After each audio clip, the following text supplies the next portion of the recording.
إن أول بيت وضع للناس للذي ببكة مباركا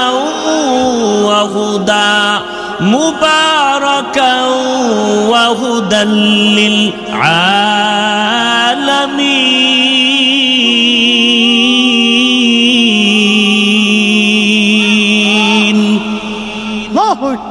ওটা কি পৃথিবীর এক সাইডে না মাঝখানে? মাঝখানে। আজকে কিতাব দেখলাম মাঝখানে দিলেন কেন, এটা কারণ দেখলাম। মাঝখানের কারণ লেখছে যে একটা চার দেয়ালের রুম, সেই যে আদম নবী যে কাবা বানাইছিলেন, ওই কাবা ইব্রাহিম নবী বানাইছেন, আদম নবী বানাইছেন, উপরে ছাদ ছিল না, ছাদ খোলা ছিল, খোলা।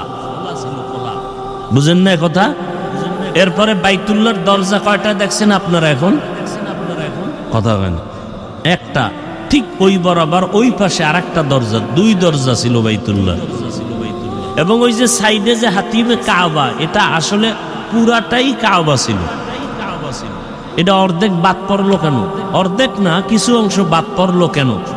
এই জন্য বাইতুল্লাহর ভিতরে ঢুইকা নামাজ পড়লে যে বরকত, হাতিমে কাবা ওই যে সাইড, ওখানে ঢুইকা নামাজ পড়লে একই সমান বরকত। হাতিমে কাবা, আল্লাহু আকবার। এখন তো আমাদের আবেগের কারণে সৌদি গভর্নমেন্ট প্রশাসন খুব কঠোর হয়ে গেছে।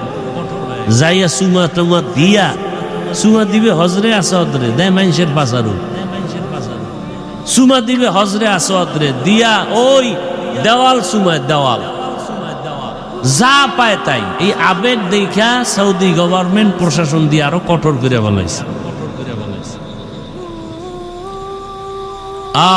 নবী বলছেন, আজকেও হাদিস দেখলাম যে তোমরা হজরের আসওয়াদ পাথরকে বেশি চুমা দাও সুযোগ পেলেই, কারণ তোমার জীবনের গুনাহ টেনে নিয়ে যাও।